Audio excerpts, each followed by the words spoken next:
It's goofy awe. It's really, really goofy awe. Why is it so awe goofy? Campy B horror movies. We probably watched one once during our lives, and don't be lying if you said you didn't. After all, they're movies that you're supposed to sit back, relax, and turn your brain off and have a grand old blast with. So today, I'm diving into the world of Campy B horror movies and pick out 8 of them so I can grade them on this shitty DIY tier list I made on Sketchbook. This tier list is divided into 4 separate categories: goated with the sauce, it's a blast, not a fan, and biggest piece of dog shit. I also want to thank Derek FBD for the inspiration of today's video, and Reddit and some of my IRL friends for recommending me these movies. One last thing before I start: by the time I'm recording this, I recently started school about 3 weeks ago, so content might be out later than sooner. But hey, I write these scripts in a month advance, so let's get this party started, shall we? But before I do that, I'm doing the annoying YouTube thing where I ask you that 8.8 out of 91.2% of you guys haven't subscribed yet. So if you haven't, please help a brother out by subscribing. It's free and it helps out the channel grow. Also hit the notification bell to never miss an upload.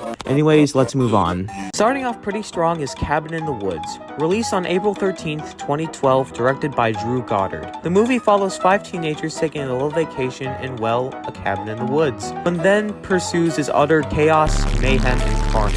This movie is really great, and I consider this one of my top 10 favorite horror movies of all time. If I were to compare this movie to anything in the world of cinema, I'd compare this to Rango, released in 2011. Pretty weird comparison to most people, but hear me out. One major similarity between Cabin and Rango is that they use all types of cliches from their respective genre, but gives it a fresh new twist that will not make audiences groan. An example that I can think of from the top of my head is the sacrifice with the main 5 cliche horror film protagonists: the jock, the dumb blonde, the virgin, the nerd, and the comedian. If they don't die, then the world ends. Really fucking dumb, but also really funny and fresh new stuff. In the beginning of the film, it opens with these scientists discussing about some things in a laboratory-esque setting, which when I first watched it, I was wondering why it was there in the first place, but when it was revealed that it was an underground laboratory beneath the cabin, I was flabbergasted to hell and back. The movie is very insane at times, making it feel like an actual good disaster movie that I would want to watch over and over again for how bonkers it is. The cabins are campy as should be, and one last thing I can't go over about is the monsters. When you think of a horror film named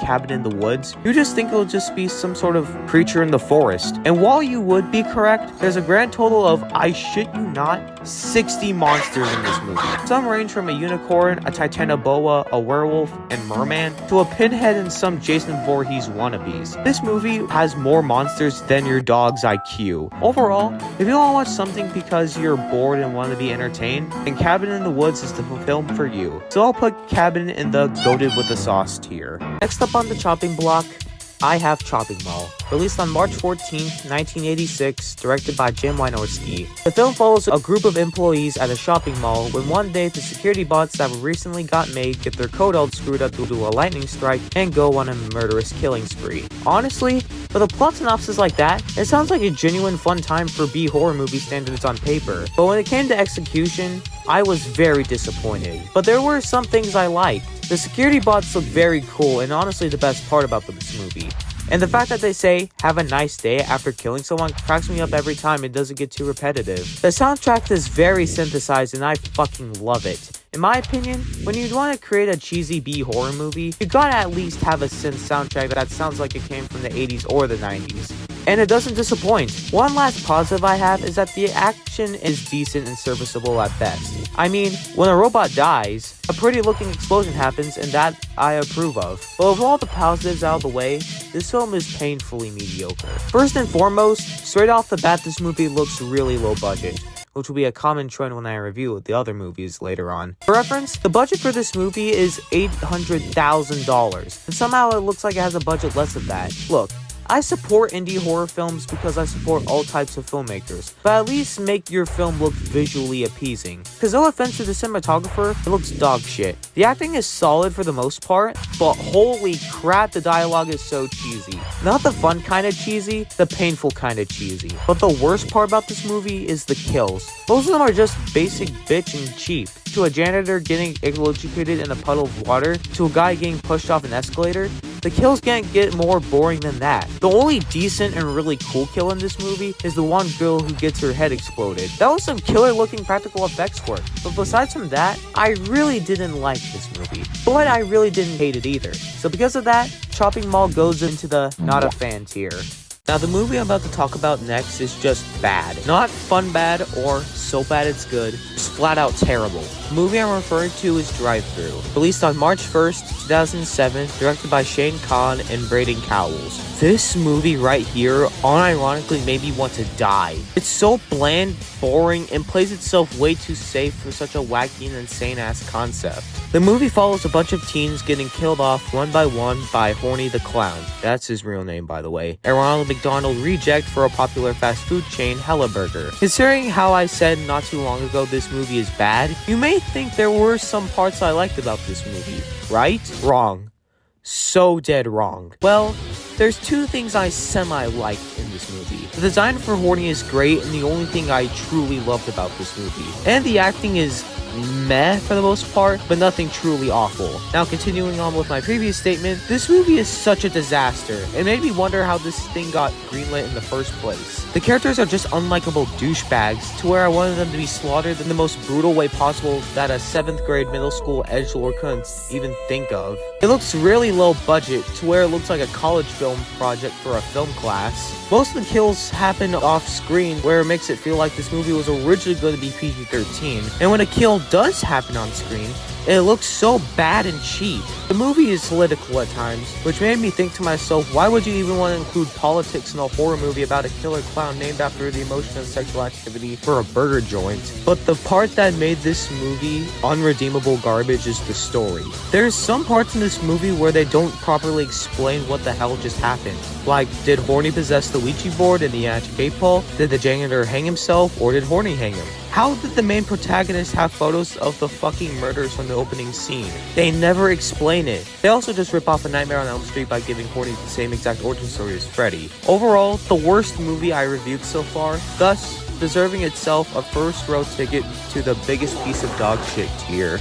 Keeping the vibe of clowns, next up is a movie that I would consider not to only be the best movie on the list, but also the king of B horror movies. That movie being Killer Clowns from Outer Space, released on May 28, 1988, directed by Steven Chuito. If you're a horror movie director and want to make a cheesy yet entertaining B horror film, then take notes from this movie right here. The movie follows a couple as they find a circus tent in the middle of the woods. Turns out a bunch of space clowns were in the tent, and it's their space shuttle in a way, and want to preserve and drink the blood of the people of the small town of Watsonville. Yet again, another movie with a silly and insane concept on paper, but perfectly entertaining when it came to execution. For me, like everyone else, the clowns are the stars of the show, and when they're on screen, they're a mixture of both silly yet scary and intimidating as hell. But the best part about them is the practical effects work made by the Chuito brothers. They look so good. Even though there is some parts where you can see the arm or shoe of the actor, they still look amazing. Especially the little clown alien babies that originated from Piece of the Popcorn. While still on topic of the killer clowns, the things they do in this movie are also goofy yet kinda terrifying. From preserving people in cotton candy cocoons and balloons,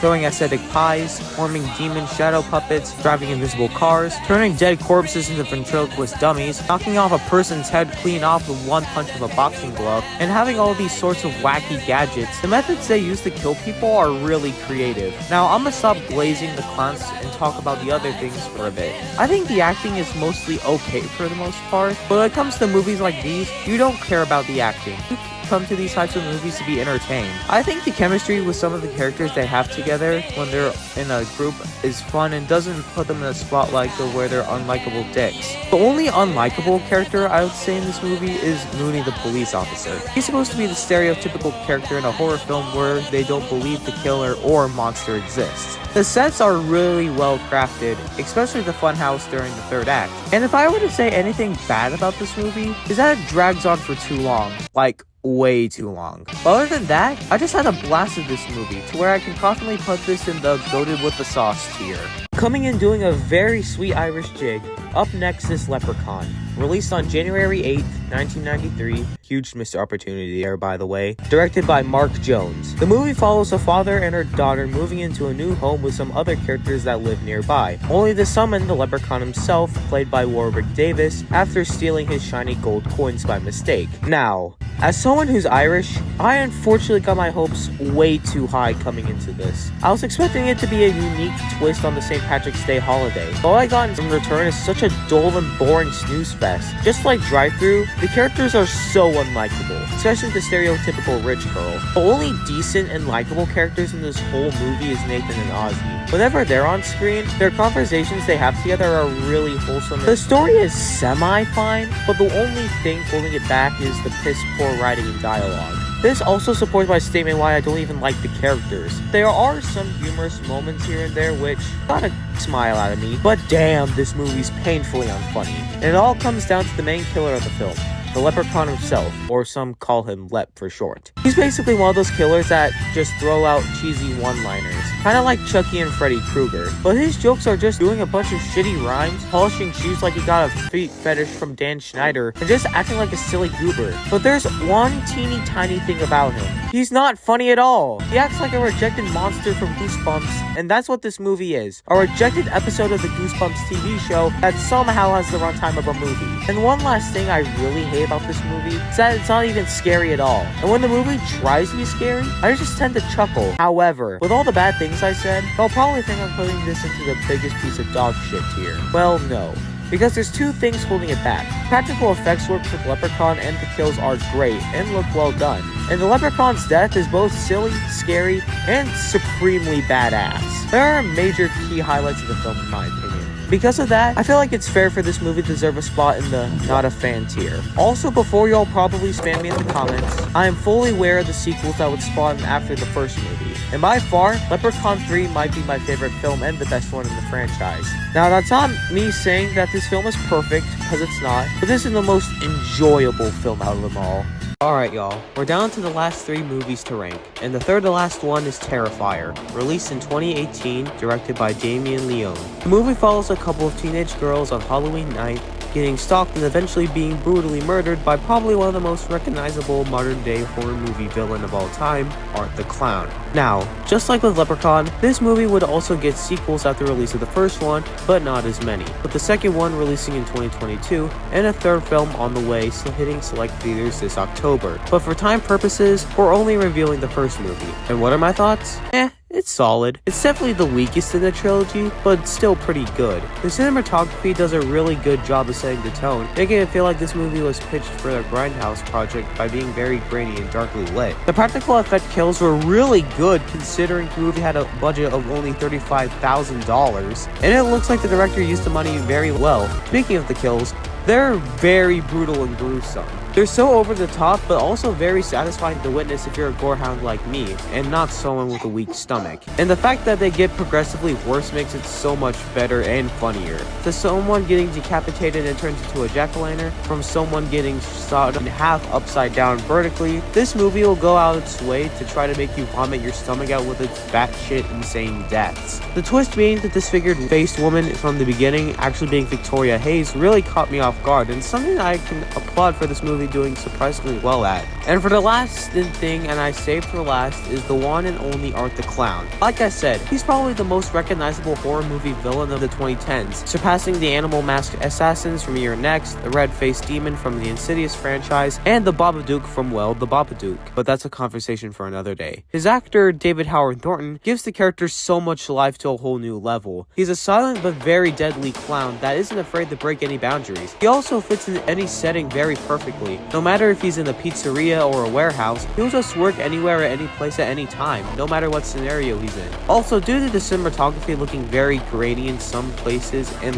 lighted perfectly, he can come across as very fucking unpleasant to look at. If there were some gripes I had, I would say none. This is truly a fun, campy slasher to watch with a group of friends. But considering to the entries from the goated with the sauce tier, this would be the weak link in the chain. So I'm gonna play it safe and hopefully not trigger anyone by placing it in the It's a Blast tier. Either love me or hate me. The second to last movie I'm reviewing, and probably the most entertaining one on this list, is Willy's Wonderland. Released on February 12th, 2021, directed by Kevin Lewis. The movie follows a quiet loner agreeing to take a job as a janitor to clean up Willy's Wonderland, a rundown restaurant that was closed for its many incidents. Along with that, there's a side plot involving a group of teenagers trying to burn down the place due to its dark history. Now, I remember being excited for this movie when it was announced in 2020 that Nicolas Cage, Ghost Rider himself, would be in a FNAF-esque movie fighting animatronics. With a plot like that, it instantly got me hooked. I also wanted to watch this because I wanted this movie to hang me over until the FNAF movie would eventually come out 2 years later. So when it dropped on February 2021, I remember having such a blast with this movie. So when I watched it again for this video, I wanted to see if it still lived up to my expectations and to see if it still had fun with it. And yeah,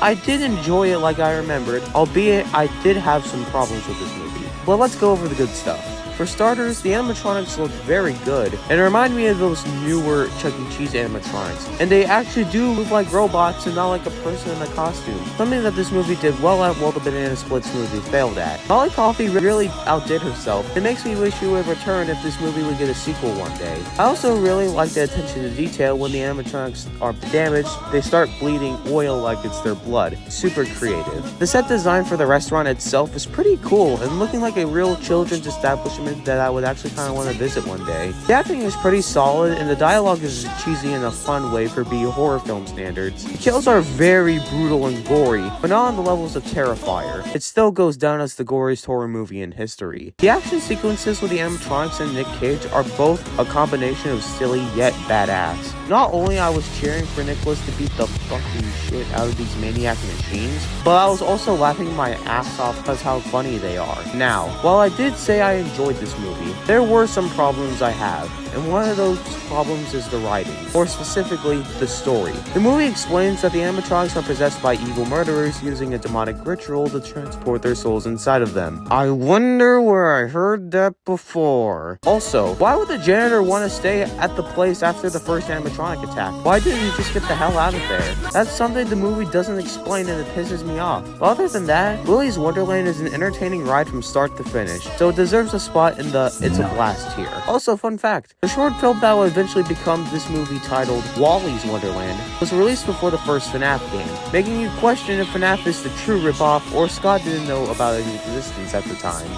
Last up is a film that I was unironically very surprised by considering how rock bottom low my expectations were. The film being Winnie the Pooh Blood and Honey 2, released on March 26, 2024, directed by Reese Frake Waterfield. The movie follows Winnie the Pooh, Piglet, Owl, and Tigger wreaking havoc on the small community of Ashdown after Christopher Robin exposes them to the public. Now y'all are gonna say, whoa, why the hell are you ranking the second movie about the first movie? Well, my fellow audience, that's because it's terrible. When it was announced in 2022 that a Winnie the Pooh horror movie was in the works, I genuinely got excited, hoping it would be one of those so bad it's good movies. Then in 2023, I forgot all about the film until it was available to be bought or rent on Amazon. So I got my snacks and drink, rented it, and watched it. And that was the biggest mistake I've ever made in my entire life. Not only was Blood and Honey my worst horror movie of 2023, but also one of my worst horror movies of all time. Now, is it as bad as Drive-Thru? No, but it's still pretty god-fucking awful. The acting was porno levels of acting,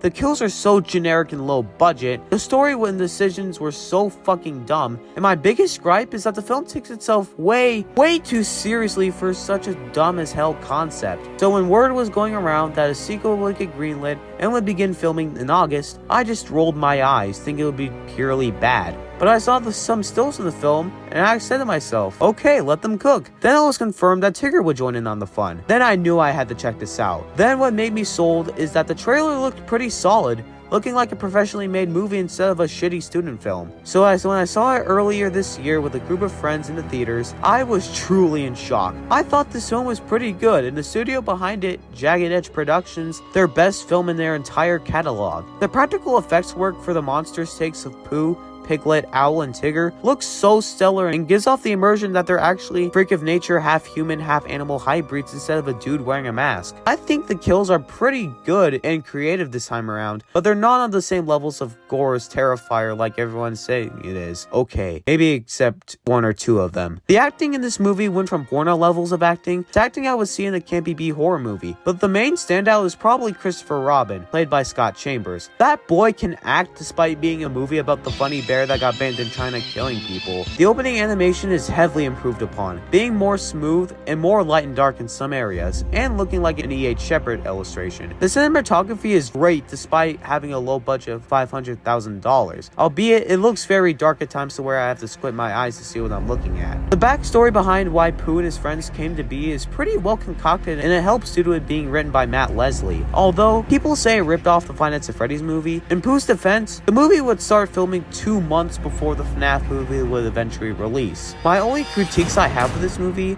are the exposition dumping that happens for way too long. The plot twist being Pooh is Christopher's brother Billy doesn't come off as a surprise as it gets foreshadowed early on, and the action and kill scenes just come and go. But other than that, I had a surprisingly pleasant time with this movie. It's light years better than the original, and it knows what it should be, so it goes in the it's a blast tier. Also, and that's pretty much about it. Campy B horror movies are the best type of movies to A, watch with a group of friends on a Friday night to have a blast, or B, keep you hangover until the big boy projects release. I mean, this December, I'm probably gonna watch Peter Pan's Everland Nightmare to satisfy myself until Robert Eggers' Nosferatu releases on Christmas Day. And here's a little bit of that one Gorehound lore. I have a friend that's into cheesy B horror movies, and once in a while, I'll go to his place and watch a movie with him, and we'll have the biggest blast like the world is about to end. But until we meet again, this is that one Gorehound signing off, and remember, have a bloody good day or night. Bye bye.